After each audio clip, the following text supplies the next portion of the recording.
Alors, avant de tourner, évidemment, il faut arriver à centrer la terre.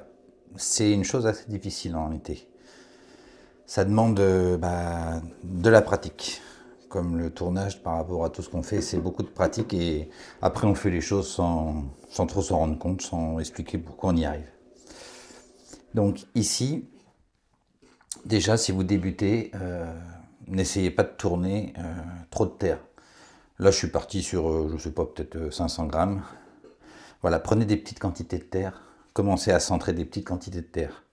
Au niveau de la terre, c'est important. Il faut que la terre soit assez malléable, d'accord? Parce que si vous partez sur de la terre un peu dure, vous allez avoir beaucoup plus de mal à la centrer. Donc déjà, première chose, mais on n'a pas toujours la possibilité, c'est de préparer sa terre de manière à ce qu'elle soit assez molle. Plus elle sera molle, plus elle sera facile à centrer. Après, si elle est trop molle, eh bien, vous allez avoir des difficultés à monter une pièce. Ça sera pas assez. La structure de la pièce va être trop fragile, trop molle, et ça va être difficile de tourner fin ou de monter une pièce haute. Mais au début, pour s'entraîner, je vous conseille vraiment de, dans un premier temps, essayer de tourner de la terre relativement molle. Vous aurez plus de facilité à la centrer et puis plus de facilité du coup après à la tourner pour des pièces assez simples. Pour préparer la terre, bon, moi j'ai une machine, j'ai une boudineuse, j'ai cette chance-là de mettre la terre dedans et puis de trouver la consistance qui m'intéresse et qui me permettent de faire ce que j'ai envie. Sinon, vous préparez la terre par rapport à une terre qui soit relativement molle. Une fois que vous avez votre terre, il faut la mettre à peu près sur votre girelle, d'accord, faire tourner. Et puis ici, par rapport à un centrage, ce qui est important, c'est toujours qu'il y ait de l'eau, de manière à ce que ça glisse bien dans vos mains, d'accord. Et ça, c'est une chose importante. Après, il ne faut pas forcément commencer trop rapidement à tourner. Il faut avoir une bonne position. Moi, j'ai un siège un petit peu incliné, là, ça c'est plutôt pas mal. Ça me permet de mon bassin soit un petit peu basculé comme ça. Et puis de me pencher, il faut être penché sur la pièce, au-dessus comme ça de la pièce. Avec ici vos jambes et puis vos bras qui permettent d'avoir une bonne stabilité. Donc ici, il faut que les bras fassent un peu comme un triangle comme ça et que les bras soient reposés ici sur vos jambes. Donc là, j'ai ma jambe droite sur la pédale un petit peu plus haute. La jambe gauche qui n'est pas sur la pédale un peu plus basse. Certaines personnes mettent une cale un peu pour avoir la jambe gauche à la même hauteur. Bon, moi ça ne me gêne pas, après, voilà. Mais il faut vraiment avoir une stabilité par rapport à votre position. Ici, si j'ai pas de stabilité, je ne peux pas caler mes bras et puis permettre à la terre de se centrer. Donc déjà, il faut une bonne stabilité comme ça. Et puis, vous ne pouvez pas centrer votre terre si vos mains sont pas aussi ont des points de contact, c'est-à-dire de manière à être, si vous avez les mains comme ça, forcément ça va être compliqué. Il faut toujours que vos mains, vous ayez des appuis de manière à ce que vous ayez de la stabilité par rapport au moment de centrer. Ça, c'est différentes choses par rapport à la position. Après, la terre, effectivement, souvent, on le voit par rapport aux potiers, ils font monter la terre, ils redescendent la terre plusieurs fois. Ça dépend comment la terre est préparée. Bon, moi, je le fais pas trop, je le fais une fois ou deux. Ça peut aider un petit peu à centrer la terre quand même. Donc, ce qu'on peut faire au début, j'en mets un peu d'eau, on tourne doucement. Et là, donc, la position dont je vous parlais, et puis toujours ces mains qui sont bien en contact de manière à avoir de la stabilité. Voilà, je peux aller un petit peu plus vite. Et là, j'exerce une pression de chaque côté pour faire monter un peu la terre. Donc je mouille. Voilà, j'exerce une pression, ça monte. D'accord? Alors attention, quand vous faites ça, il faut faire attention de ne pas créer. Alors regarde, je vous montre. Si je fais que faire ça, au bout d'un moment, en haut, ça va créer, là je ne l'ai pas trop fait, mais ça peut créer un peu une dépression comme ça. Ça va vous créer un creux. Bon, ça, il ne faut pas, ça ne va pas. Parce qu'après, vous allez avoir des bulles d'air, etc. Donc, il faut faire attention de faire monter la terre et avec Alors moi je suis droitier, hein, après, et je fais tourner le sens du tour dans ce sens-là, mais avec cette partie-là, appuyez sur le dessus de manière à ce qu'il y ait toujours cette forme ici, cette forme un peu arrondie ici, et qu'il n'y ait pas un creux qui se forme. Et s'il y a un creux qui se forme, la barbotine se met dedans, et puis après vous allez être embêté, votre terre n'est pas homogène. Donc ça c'est embêtant après. Donc vous pouvez, je presse ici à la base, et je tire vers le haut, j'exerce surtout avec cette partie-là, hein. Je tire vers le haut, voilà, d'accord. Et avec cette partie-là après, je vais, regardez, hop, j'appuie comme ça. Alors là, forcément, vous remarquez que la terre se descend. Pourquoi? Parce que bah, j'ai pas de stabilité si je fais juste ça. Donc forcément, la terre se décentre. Donc par contre, si je remonte comme ça, voilà, et je redescends, mais en ayant ces points de contact dont je vous parlais, et je redescends bien comme ça, en essayant bah, d'être le plus centré possible avec mes mains. Voilà. Alors un centrage parfait, c'est pas la peine de chercher un centrage parfait.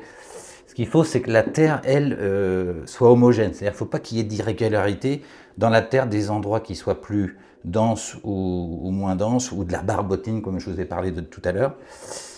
On peut très bien avoir une terre, là, j'ai fait ça pour la décentrer, et puis en la tournant, là, si je commence à... Alors attention, si vous commencez à travailler une terre qui est décentrée, ça va être compliqué parce que bah, vous allez creuser, puis après les parois vont être plus épaisses d'un côté, plus fines de l'autre, etc. Mais là, c'est exagéré le décentrage, mais si ma terre est légèrement décentrée, ça ne m'empêche pas de la travailler, de la monter. Bon, et puis si j'ai des gestes un peu précis, ça peut permettre qu'elle ne se descende pas trop. Donc, je repars avec ma terre. Quand vous commencez, vous mettez votre terre ici. Vous commencez doucement, vous pouvez très bien aussi... Oh là là, j'ai mis un peu trop de barbotine en dessous. Du coup, ça glisse. Voilà. Donc au début, voilà, c'est normal. Vous n'allez pas trop vite. Et puis là, au fur et à mesure que ça se centre, vous accélérez. D'accord? Donc on revient toujours ici comme ça. Et je monte comme ça. D'accord? Si vous sentez là, je sens que c'est un petit peu mélangé de barbotine, c'est pas très homogène. Hop, j'enlève ça. D'accord? Je monte ma terre et je la redescends. Alors quand je la redescends, j'appuie ici comme ça. Voilà. Là, elle n'est pas tout à fait centrée. Donc ça peut aider. Je monte comme ça. Et je redescends pas trop vite non plus, parce que sinon... Voilà. Là, voilà, elle est un peu mieux centrée. Alors, comme je disais tout à l'heure, c'est pas indispensable qu'elle soit parfaitement centrée. Voilà, faut pas chercher... Bon, vous pouvez le faire 2-3 fois et vous revenez comme ça. Alors là, ce que je fais, c'est que j'appuie. J'essaye d'appuyer toute cette partie-là, et puis aussi au-dessus, j'essaye de contraindre la terre à rester en son centre. Et c'est vrai que difficile de dire comment y arriver vraiment, parce qu'au début on n'y arrive pas. On n'arrive pas à centrer, c'est compliqué. Et c'est à force de faire que vous allez trouver les gestes, trouver la position, trouver l'énergie pour finalement arriver à la centrer. Donc ce qui est important, comme je disais au début, c'est pas partir sur trop de terre, parce que c'est trop difficile. Et puis avec l'expérience, on peut augmenter un petit peu la terre, centrer plus de terre. Voilà. Et puis la consistance de la terre est importante. Hein. Si jamais vous essayez de centrer de la terre ou de travailler de la terre qui soit pas assez malléable, trop dure, vous allez avoir beaucoup de mal. Donc voilà, une fois qu'on a centré, voilà, on peut un peu creuser son centre. Voilà, et puis après, elle ne se décentre pas, ou légèrement. Mais après, il n'y a pas de... Une fois que c'est centré, là je vais un peu vite, hein. Là je tourne un peu vite. Donc vous voyez que c'est pas tout à fait centré, mais c'est pas forcément très gênant. Là je suis allé un petit peu vite, là je ralentis un peu. Et si j'ai mes mouvements bien réguliers, Le léger décentrage, après, va pas forcément poser trop de problèmes. Il y a un léger décentrage parce que je suis allé un petit peu vite pour monter la pièce. Voilà, là, je le sens. Voilà. Alors, si jamais une pièce...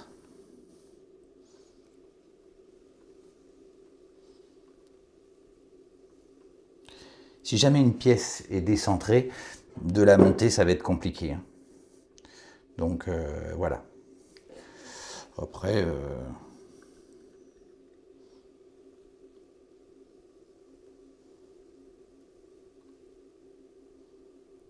Alors le centrage, il y a le centrage qui est important, mais il y a aussi, quand on monte la pièce en réalité, on peut la décentrer alors qu'elle était plutôt bien centrée au début, parce que nos mouvements vont pas être assez réguliers. Là, quand je vous parlais tout à l'heure de ce triangle ici, pour bien caler ses mains, avoir ses points de contact, etc., il faut toujours garder ce principe-là par rapport après à toutes les étapes du tournage.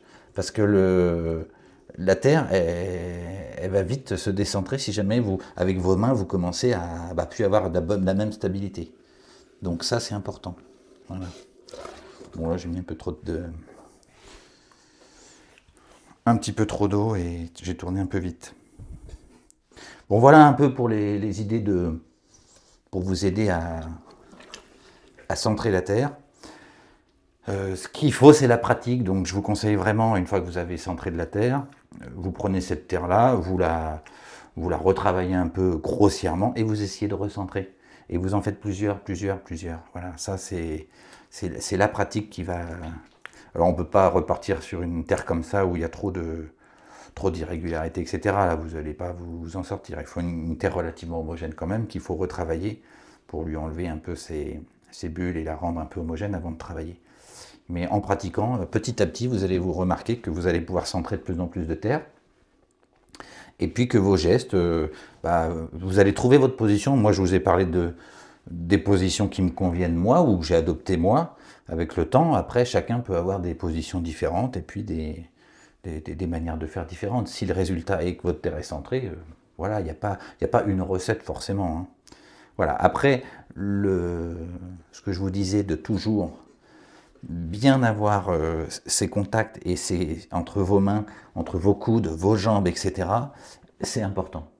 Alors là, vous ne le voyez pas, mais effectivement, ma jambe gauche, j'ai mon talon qui est levé. Je m'en rends compte là en vous en parlant, parce que tout à l'heure, je vous ai dit, j'ai une jambe plus basse, ça ne me gêne pas, mais en réalité, si, je viens de me rendre compte que je lève mon talon comme ça pour me positionner comme ça. Et c'est vrai que le talon levé, j'ai moins de stabilité. Bon, moi, avec l'expérience, ça ne me gêne pas, mais bon, peut-être qu'une petite cale, là, ça peut être pas mal, à mon avis, une petite cale de hauteur pour compenser la hauteur de la pédale si vous avez un tour avec une pédale, ce qui a priori est le cas. Voilà, bon courage pour vous entraîner.